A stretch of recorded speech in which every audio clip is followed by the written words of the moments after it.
napenda kuita hivyo, ambapo leo hii mada itakuwa ni ilani ya CCM 2025 hadi 2030 itakwenda kujadiliwa kwa kina zaidi na mustakabali wa Tanzania, na mgeni atakuwa ni Mheshimiwa Constantine Kanyasu ambaye ni mbunge wa Geita mjini. Naona tayari hapo Kuringe Mongi akiwa tayari amejiandaa kwa lengo la kufanya mahojiano haya kutoka Dodoma. Karibu Kuringe Mongi na timu nzima ya Baragum Live kutoka Dodoma, tujiunge nasi katika mahojiano haya.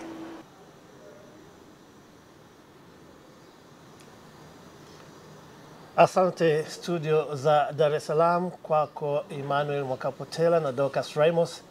Hapa Dodoma tunawaletea matangazo ya moja kwa moja ya kipindi cha Baragumu Live. Ni mimi mtangazaji wako Kuringe Mongi nikiwa na mwenzangu Dorcas tena. Roda Simba. Roda Simba. Na leo tumebahatika kuwa na mgeni ambaye ni mbunge wa Geita mjini, Mheshimiwa Constantine Kanyasu. Karibu sana Mheshimiwa. Asante sana. Mada yetu leo inahusiana na ilani ya uchaguzi ya Chama cha Mapinduzi ya mwaka 2025 hadi 2030. Na kwa kuanzia, hebu Mheshimiwa mbunge, hii ilani mpya ya uchaguzi ya CCM ina malengo gani makuu na nini watarajie wana CCM na Watanzania kwa ujumla kupitia hii ilani mpya? Na kushukuru sana, na niwashukuru pia Channel 10 kwa kunipa nafasi. Kama ambavyo tulisikia wakati wa mkutano mkuu wa Chama cha Mapinduzi, ndio baada ya taarifa ya utekelezaji wa ilani ya uchaguzi ya mwaka 2025 na malengo sasa mapya ambayo chama kimetoa kwa mwaka 25-30, ilani hii ya uchaguzi ina lengo kubwa moja, yako 8, lakini imejielekeza kwenye lengo kubwa moja, ni kukuza uchumi na kuimarisha ustawi wa wananchi. Ndani mwake mle sasa kuna vitu vingi, kuna kuboresha maisha, kuongeza ajira, kuimarisha utamaduni. Kuna vitu ambavyo vimetajwa ambavyo vinakwenda sambamba na lengo kuu la ilani ya uchaguzi wa CCM ya mwaka 25-30. Yeah. Mheshimiwa, kwenye ilani hii ambayo imezinduliwa juzi, tunaona suala la kuchochea uchumi ni kitu ambacho kimezungumziwa sana. Tena ni uchumi wa kisasa. Uchumi huu wa kisasa ni wa aina gani? Uchumi wa kisasa kwa muktadha wa nchi yetu sasa hivi ilivyo, tulikotoka. Nafikiri bahati nzuri Kuringe hapa na kidogo wewe unaweza kuwa wajuzi. Anajua sasa hivi tunazungumzia uchumi ambao kwanza ni kama tunazungumzia viwanda, au tunazungumzia kilimo, au tunazungumzia sayansi, ni uchumi unaotawaliwa na matumizi ya sayansi, ya teknolojia. Ni uchumi ambao tunazungumzia, kwa mfano dunia sasa hivi inajielekeza kwenye critical minerals, rare earth minerals, yani madini ambayo yanatafutwa sana duniani kutokana na matumizi yake kwenye teknolojia na kadhalika. Kwa hiyo tunajielekeza kwenye kujenga uchumi ambao utatumia zaidi teknolojia, ambao utakuwa ni uchumi ambao umejengwa kwenye misingi ya matumizi ya utaalamu na kadhalika. Yani tunahama kwenye mfumo tuliokuwa nao zamani. Kwa mfano tuende kwenye kilimo. Tulizoea kulima shamba kubwa ili upate mazao mengi, kumbe unaweza kulima shamba dogo ukatumia teknolojia ukapata mazao mengi. Lakini vile vile kwenye mifugo, unakuwa na ng'ombe wengi, wote wana kilo 150, kumbe unaweza ukawa na ng'ombe 20 wenye kilo 600, ukauza ukapata fedha nyingi zaidi, ukapata maziwa mengi zaidi. Lakini ndivyo ilivyo kwenye mazao mengine. Tulizoea kuuza mazao nje, hasa kwenye madini niseme.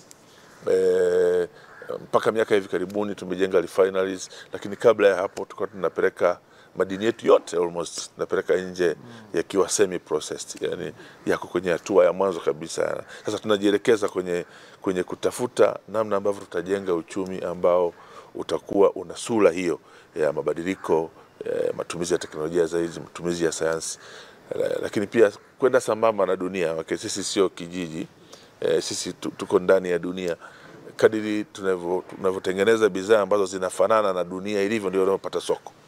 Ukiendelea kubaki kule uliko, utatengeneza bidhaa ambayo itauzwa Tanzania peke yake. Sasa mheshimiwa, tunaingia ndani kwenye hii ilani. Kuna swala, hii ilani inatoa nafasi gani kwa wawekezaji wa ndani na wa nje kuhusu mnyororo wa thamani, kuongeza thamani bidhaa zinazozalishwa au raw materials ambazo zinatoka hapa nchini?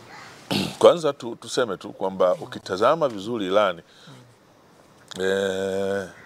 ni kama yani lengo la Chama cha Mapinduzi ni kuhakikisha kwamba kadri inavyotoa fursa kwa wawekezaji kutoka nje ndivyo inavyotoa fursa kwa Tanzania.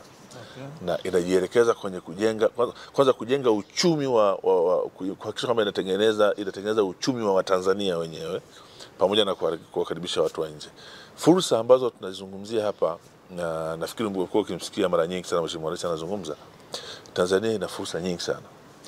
Na kikwazo kikubwa kimekuwa kwa Watanzania ni mtaji, upatikanaji wa mtaji, lakini pia imekuwa upatikanaji wa teknolojia sahihi kwa ajili ya kutumia fursa hizo.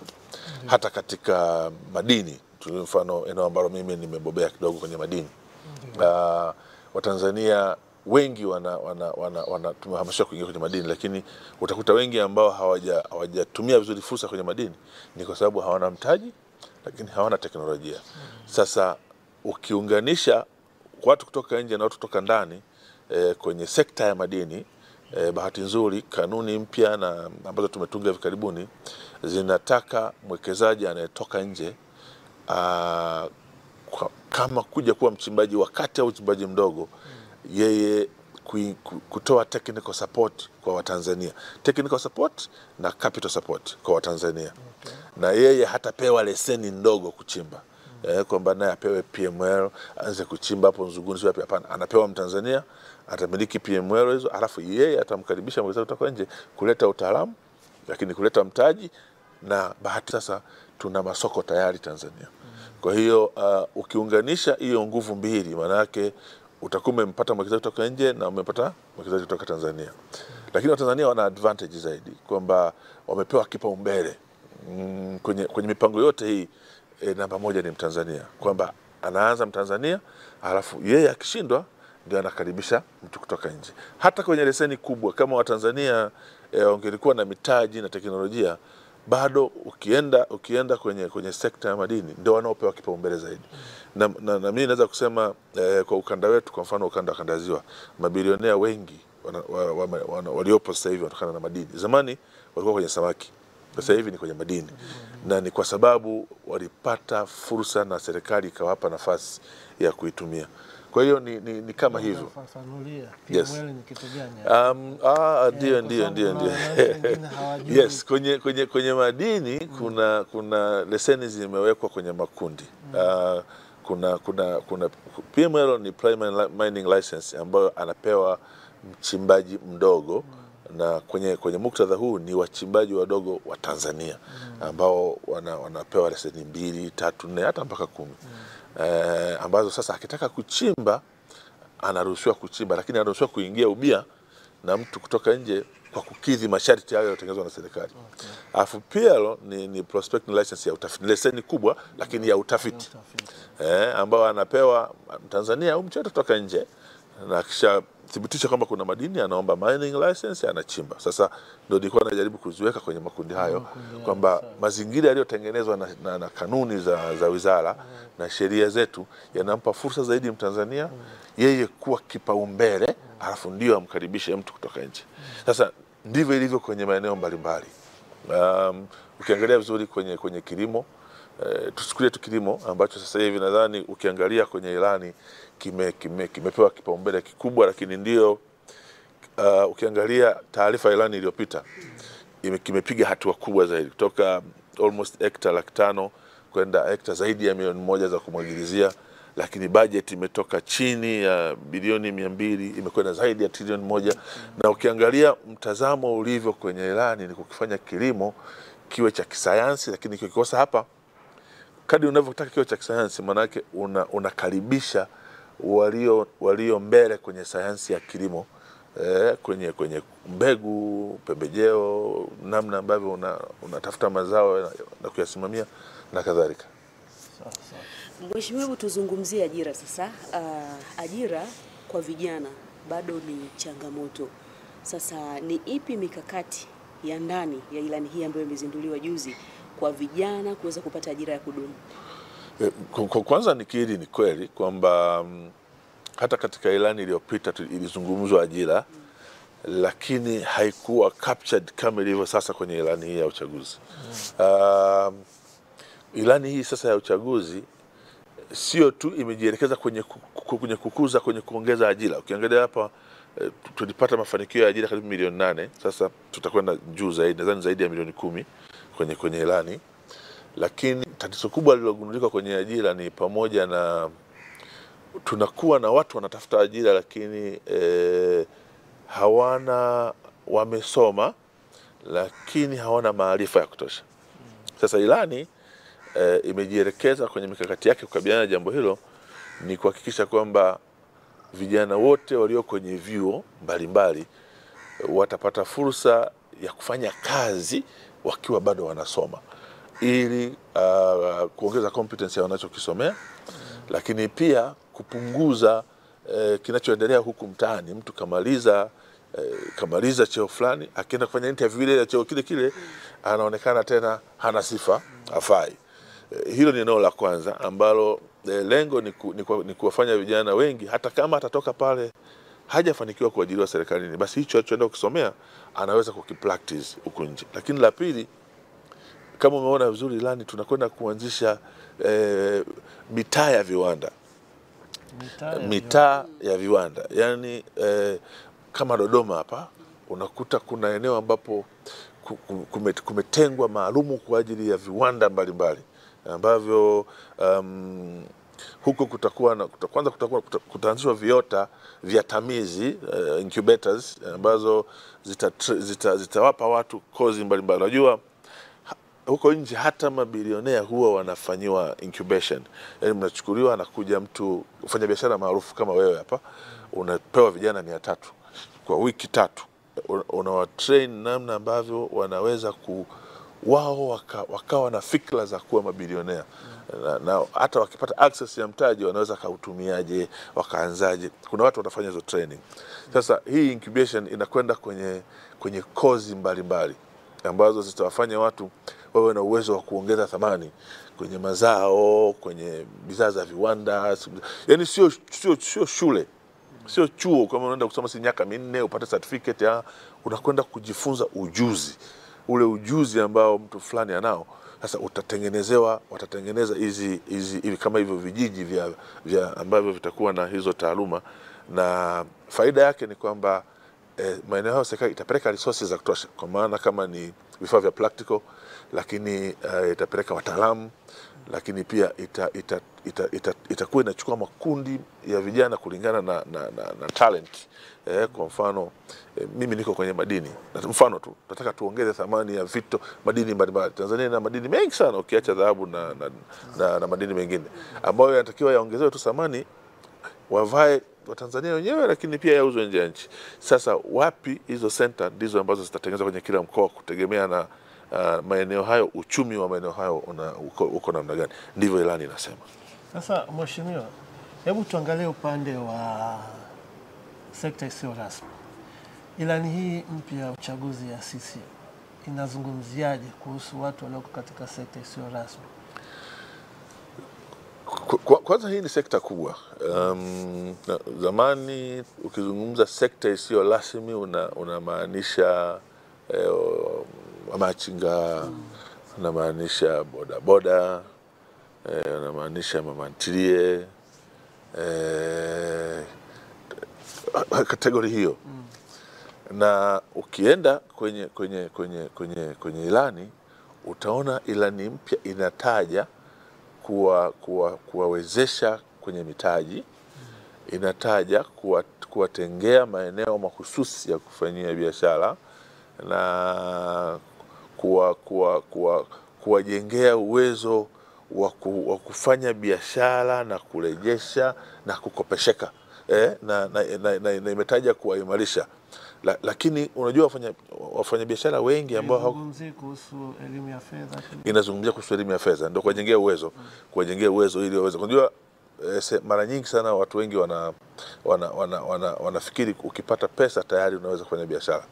Ukianza kupata pesa na ukawa nayo na ikaisha kabla hujalipa deni, kwa sababu ukipata pesa unaweza ukaanza sasa.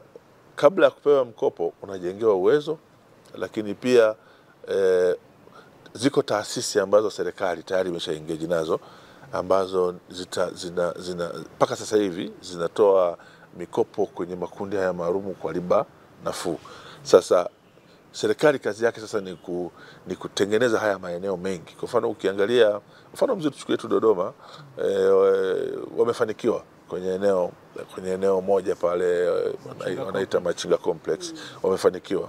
Sasa mtazamo wa ilani ni kuyaunganisha maeneo kama haya au makundi kama haya kwenye maeneo maalum ili waweze kutambulika, na nimeona hivi karibuni pia juhudi zile za kutaka kuwatambua kwa kuwapa vitambulisho rasmi, kwa sababu vitambulisho pia vile ukiacha tu vilikuwa vinawasaidia wenyewe kama vitambulisho, pia vilikuwa vinawapa heshima fulani, kuonekana kama sio watu wababaishaji, kwa sababu vina address, lakini pia vinakufanya ujulikane unafanya biashara gani.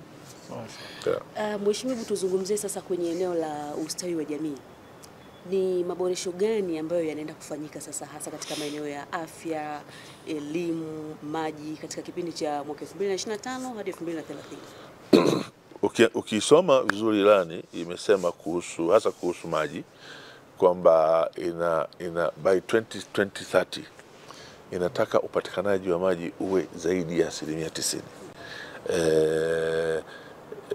Yani sasa hivi maeneo mengi utakuta kuna 65, 70, 85 mjini ngapi, ndio ilikuwa ilani yetu ikiwa imejielekeza huko. Sasa ni kwenda upatikanaji wa maji kwa 90%. Ukisoma vijijini na mjini. Na ukisoma ilani imesema kwa mfano Dodoma kwamba ilani inakusudia maji yatoke kwenye vyanzo vya uhakika ikiwemo Ziwa Victoria. Katika miji ya Dodoma na Singida inakusudia kuwa na maji ya uhakika yatakayotoka kwenye vyanzo vya uhakika ikiwemo Ziwa Victoria. Na sasa hapa ni Dodoma, lakini maana yake ni kwamba ni miji mingine mingi itakuwa hivyo.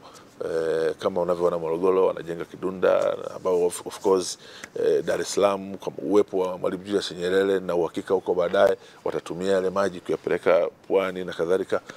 Kwa hiyo kwenye maji imeeleza vizuri, lakini imezungumzia kukamilika kwa mchakato wa bima ya afya. Na imesema vizuri kwamba mchakato umeanza, na sasa ilani inakwenda kuhakikisha kwamba bima ya afya inakuwa ni kipaumbele, na kwa kipindi cha miaka 5 kila Mtanzania atahakikisha kwamba anapata bima ya afya. Hii ni sambamba na kuimarisha upatikanaji wa huduma kwenye maeneo hasa kwenye zahanati, lakini vituo vya afya, kuimarisha huduma kwenye hospitali za wilaya na hospitali za rufaa, na imetaja kuendelea kuboresha huduma za kibingwa kwenye maeneo haya ili kupunguza gharama kwanza za matibabu, lakini pia watu kwenda kwenye misongamano ya kwenda kwenye hospitali kubwa. Kwenye elimu yenyewe imeeleza vizuri kabisa kwamba itaendelea kutoa elimu bure. Yani imesema ilani ya Chama cha Mapinduzi 25-30 itaendelea kutoa elimu bure, lakini pia itaendelea kutoa mikopo kwenye vyuo vikuu na vyuo vya kati. Nadhani kwa maoni yangu mimi, unajua kitu muhimu hapa ni mwendelezo wa jambo ambalo linagusa watu wengi, na maana yake ni hiyo. Lakini kwenye huduma za kijamii pia imesema kwenye swala la umeme kwamba by 2030 tunataka kila kitongoji Tanzania kiwe kimepata umeme. Kila kitongoji. Tuna vitongoji zaidi ya 60,000, na sasa hivi tunazungumzia kama 30,000 ndio vina umeme.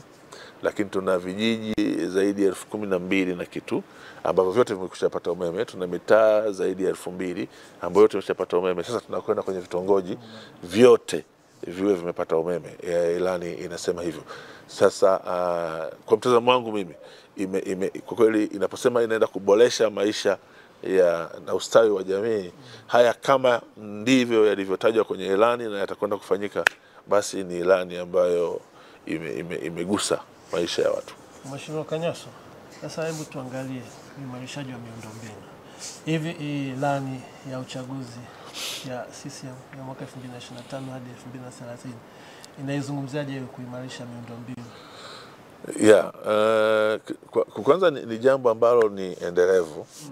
Ukiangalia vizuri hata kwenye ilani iliyopita na ilani hii, na wametaja vizuri kabisa kwamba wataimarisha miundombinu na miundombinu ambayo serikali imekusudia kuitengeneza. Kwanza kuimarisha iko kwenye maeneo ya miradi ya vielelezo na pamoja na ile ya kimkakati. Lakini pia kama ulisikia vizuri wakati wa presentation ya ile ilani, mikoa pia na wilaya zitachagua barabara ambazo zinadhani hii ni barabara ya kiuchumi ambayo ikitengenezwa katika kipindi cha miaka 5, wilaya hiyo itakuwa imeunganishwa kwenye uchumi na mkoa na barabara za kitaifa. Yani ameeleza vizuri sana Kitila Mkumbo pale alieleza. Lakini sambamba na hiyo, bado ilani imeelekeza kuendelea na ujenzi wa reli, jambo ambalo linaendelea hivi sasa, na ukiangalia mafanikio yake makubwa ya huko nyuma yametajwa vizuri kwenye ilani. Lakini pia kuendelea na uwekezaji mkubwa kwenye miundombinu ya barabara, hasa barabara hizi ambazo zinaunganisha mikoa kwa mikoa na kadhalika. Lakini pia kuendelea kupeleka fedha kwenye matengenezo ya barabara vijijini. Ilani imesema, na nadhani kwenye maeneo hayo ni mwendelezo sasa wa yale yaliyokuwa yanaendelea. Mheshimiwa, hebu sasa turudi kwa wakulima. Ilani hii inasema nini hasa katika kumkomboa mkulima kwenye swala la kusafirisha mazao kutoka shambani hadi sokoni? Kwanza haianzi pale. Ukiangalia kitabu cha ilani kimeelekeza kuhakikisha kwamba upatikanaji mkulima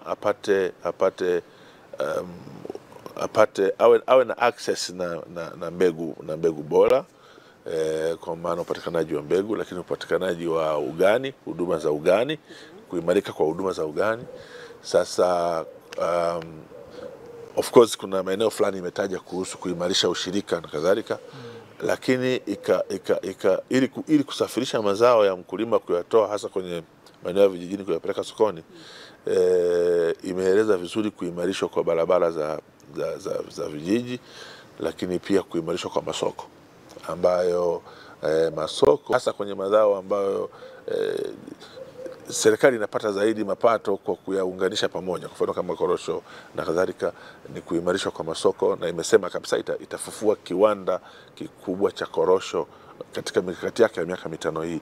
Moja ya ajenda kubwa kwenye ilani ni kufufua kiwanda cha korosho cha nimekisahau jina, lakini imekitaja kwamba kitafufuliwa na kitawekewa miundombinu ya kisasa ili kuhakikisha kwamba zao la korosho ambalo sehemu kubwa linauzwa nje kama likiwa bado limeongezwa thamani kabla ya kuuzwa nje na kuwapatia mapato zaidi wakulima. Sawa.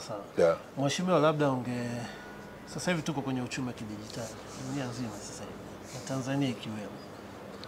Vipi kuhusu ilani inazungumziaje kuhusu matumizi ya tehama kwa wakulima, wafugaji, wavuvi huko walipo? Ni kweli kama nilivyosema mwanzo, uchumi huu uchumi wa kisayansi, hauwezi kuwa wa kisayansi bila matumizi ya teknolojia.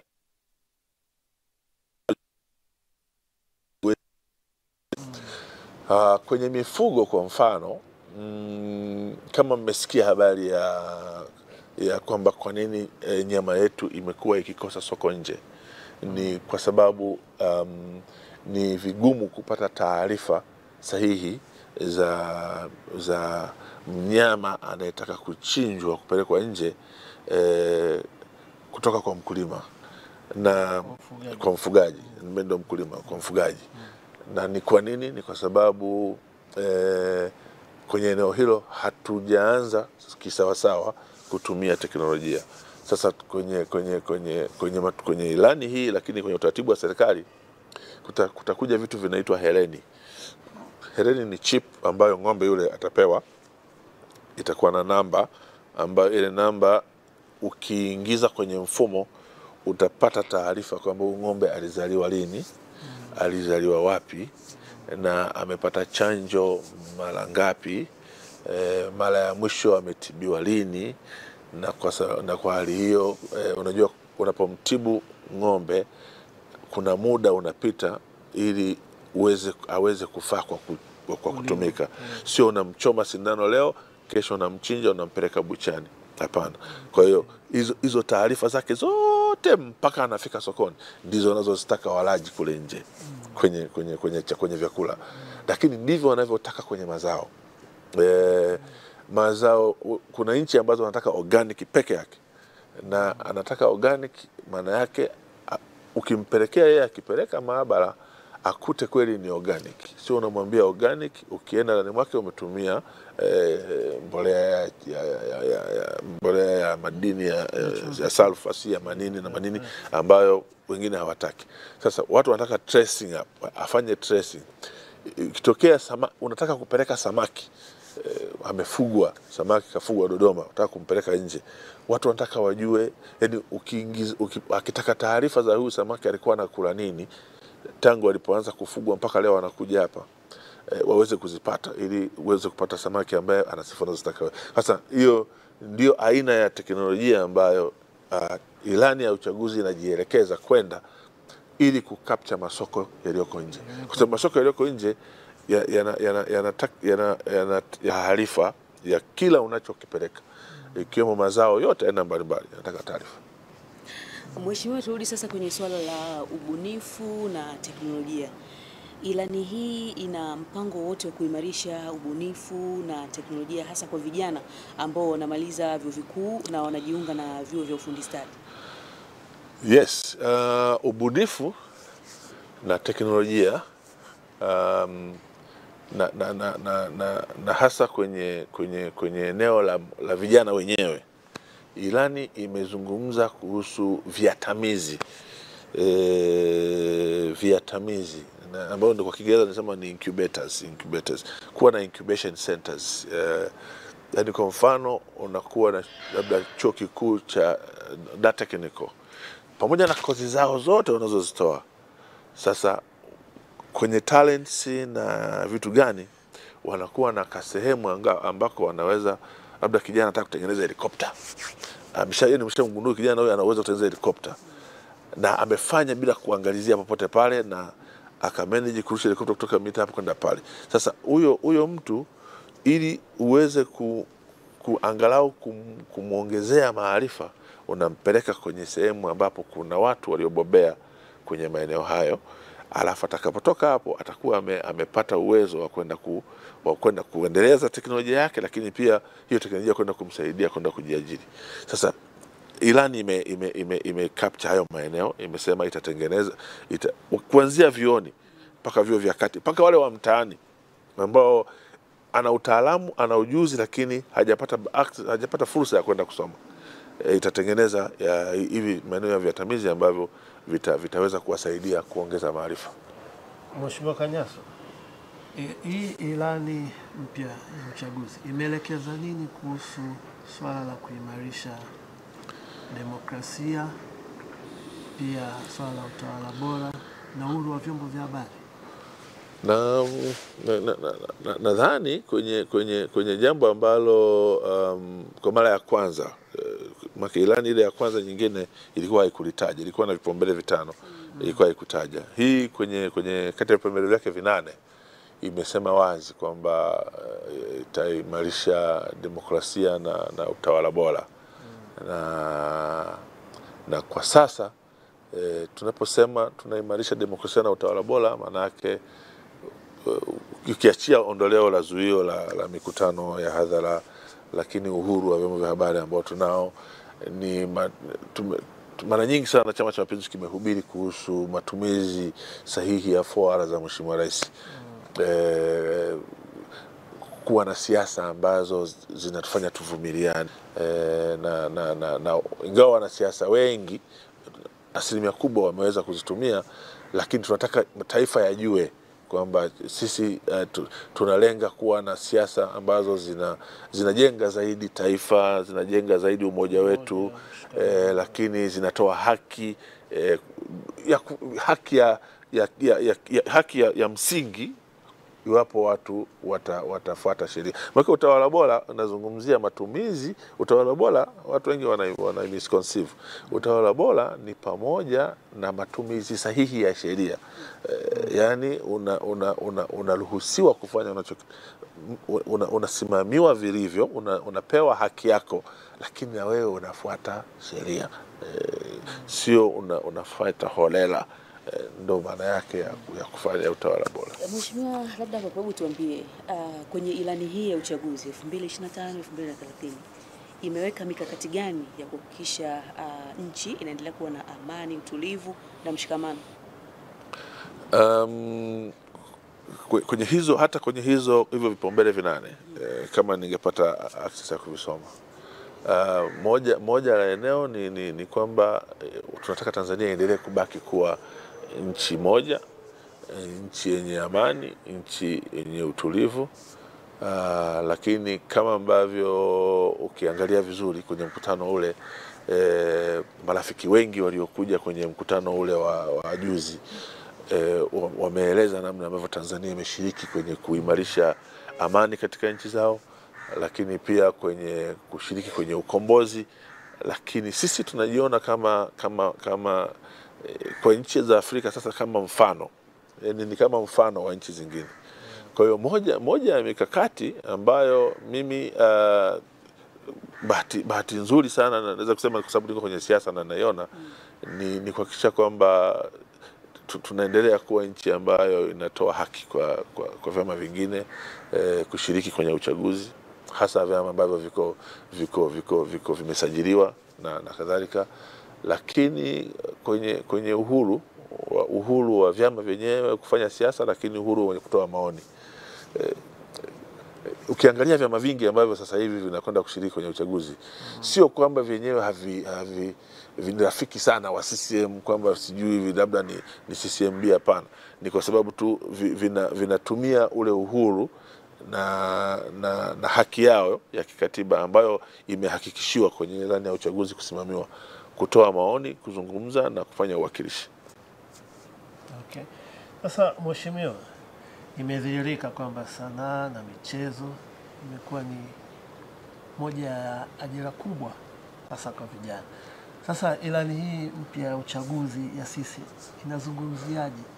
Maelekezo ni nini kuhusu katika maeneo ya sanaa na michezo?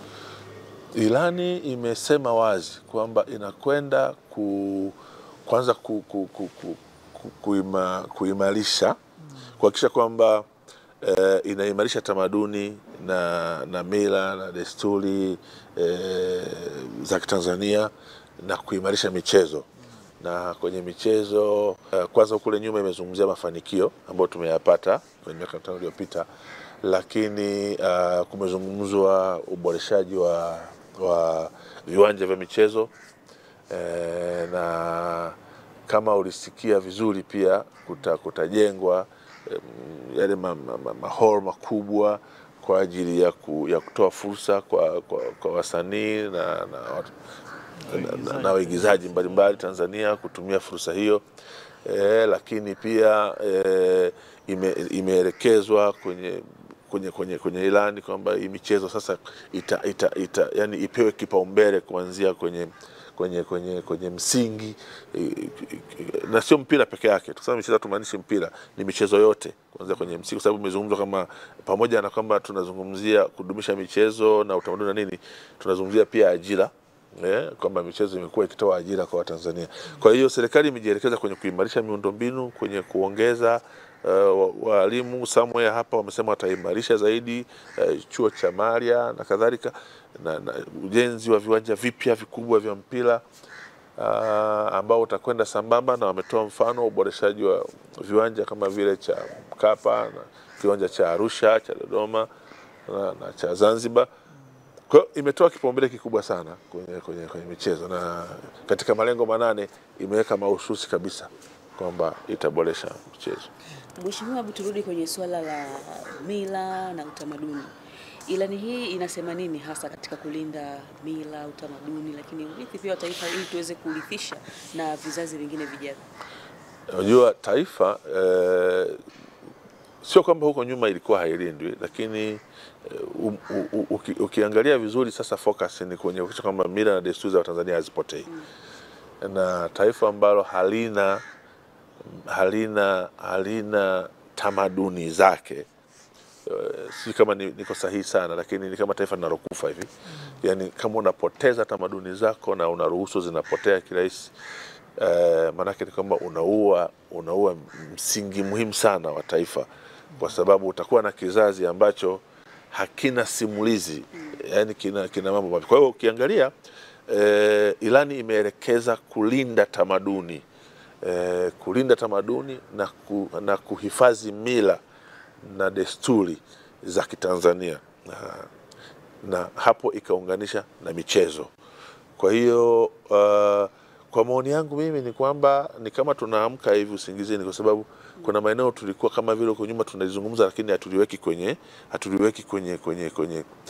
kama agenda ambayo tutakuja kuitolea taarifa. Unajua uzuri wa ilani, kama umeona, ni kama vile unapewa homework alafu unaruhusiwa kwenda nayo nyumbani, alafu kesho uje na majibu.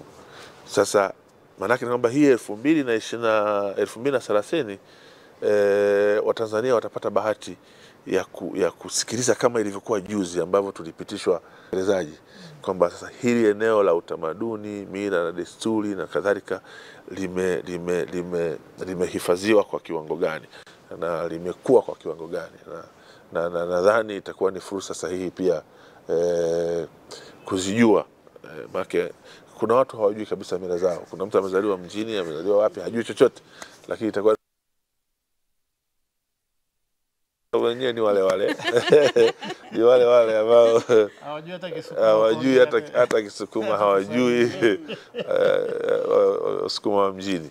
Kwa hiyo mimi nadhani hili ni eneo muhimu sana. Nimeona Mheshimiwa Rais katikati hapa aliwatambua machifu, na mara nyingi katika mikutano yake mikubwa mingi aliyokuja mikoani, machifu wamepewa nafasi kubwa. Lakini katikati hapa kama uliona, tuliacha kidogo ngoma za asili zilikuwa zimeachwa. Ukicheza ngoma unaonekana mshamba, ukifanya hivi unaonekana yani kwa hiyo kuna kitu fulani hivi kilikuwa kinataka kusahaulika kidogo, lakini nadhani sasa ilani yetu hii imekuja mahususi kutaka kuona kwamba tunahifadhi hizo tamaduni. Sasa Mheshimiwa, kwa wananchi wa vijijini, ilani hii inaelekeza nini au inasema kitu kwamba kuhusu wananchi wa vijijini wategemee nini ili waweze kusema nini? Kuna movement inaonekana sasa hivi ambapo mtu akimaliza shule anakimbilia mjini kwa machinga. Hii ilani inaelekeza kitu gani ili wananchi wa vijijini waendelee kubaki kule wafanye maendeleo yao? Kwanza, kama ulisikia vizuri wakati wa wasilishaji, katika kipindi hiki cha miaka 5 serikali inakwenda kuangalia namna ambavyo itakuja na formula ya nyumba za bei rahisi, yani ili kuboresha makazi ya watu kule, lakini itapeleka huduma muhimu vijijini, ambazo nyingi zinawakimbiza watu kuleta mjini, lakini itajenga fursa ambazo zitawafanya vijana walioko vijijini waweze hata kama anataka kufanya biashara afanye biashara vijijini kwenda mjini kuliko kukimbia. na kama ilivyoeleza yenyewe kwamba inakwenda kuimarisha usambazaji wa umeme, utoaji wa huduma mbalimbali. Kwa maoni yangu mimi ni kwamba ilani imejaribu kuangalia vitu ambavyo vinawakimbiza watu vijijini kuwaleta mjini, na vitu vingi sana basically viko kwenye uchumi na huduma za kijamii. Wengi wamekuwa kimbia kwa sababu sasa ilani imeeleza kwamba inakwenda kuimarisha kwanza uchumi na ustawi wa jamii kwenye maeneo ya vijijini. Mheshimiwa, muda wetu naona umetuishia, tukiwa tunaelekea ukingoni sasa. Ni ipi kauli yako kwa Watanzania kuhusiana na ilani hii mpya ya uchaguzi ya Chama cha Mapinduzi? Kama Watanzania walipata nafasi ya kusikiliza na kutazama mkutano mkuu wa Chama cha Mapinduzi, unajifunza kutoka pale ndani kwamba kumbe hizi ilani huwa ni za ukweli, kwa sababu unaona ahadi zilizokuwepo afu unaona utekelezaji. Sasa hivi tumepewa ahadi na malengo ambayo ukiyatazama yote yanamhusu Mtanzania. Kama nilivyosema, lengo ni kukuza uchumi na kuboresha maisha ya Mtanzania. Ndio lengo, wala hamna lengo jingine. Kwa maoni yangu mimi, Watanzania kwanza waipokee ile ilani kama actually ndio ilani ya Watanzania, lakini wakiamini Chama cha Mapinduzi na viongozi wake kwamba ahadi inazotoa ndio inakwenda kutekeleza. Na ukishamwamini kiongozi wetu sisi ambaye tumemweka mbele Mheshimiwa Rais, basi umwamini na mbunge wake Kanyasu kwamba haya aliyotajwa huko ndio anayokwenda kuyatekeleza kwenye jimbo la Geita mjini pamoja na madiwani wake. Na kwa sababu hata sijui kama muda unaruhusu, hata kwenye ilani iliyoisha yale ambayo tuliahidi kwa wananchi wa Geita mjini tumeyatekeleza. Tumepeleka umeme, tumepeleka maji, tumepeleka huduma za afya, tumejenga elimu, tumejenga barabara, na sasa tuna mkakati kabambe wa kuhakikisha kwamba tunajenga barabara za mji ili kuipa heshima manispaa. Tumepewa hadhi ya kuwa manispaa na Mheshimiwa Rais, tunamshukuru. Sasa tunaupanga mji wetu na kupeleka miundombinu ambayo itatupa miaka 5 vizuri. Mheshimiwa, mimi nakushukuru sana kwa muda wako. Mtazamaji wa Channel 10, mpaka kufikia hapa sisi tunakuwa hatuna la ziada kutoka hapa Dodoma.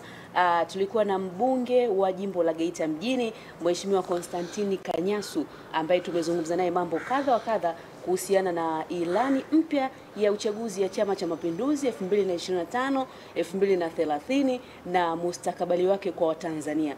Mimi ni Roda Simba, nilikuwa na mwenzangu Kuringe Mongi. Tunarejesha matangazo haya hapo studio jijini Dar es Salaam kwa ajili ya kuweza kupisha habari ya asubuhi njema saa 2 kamili.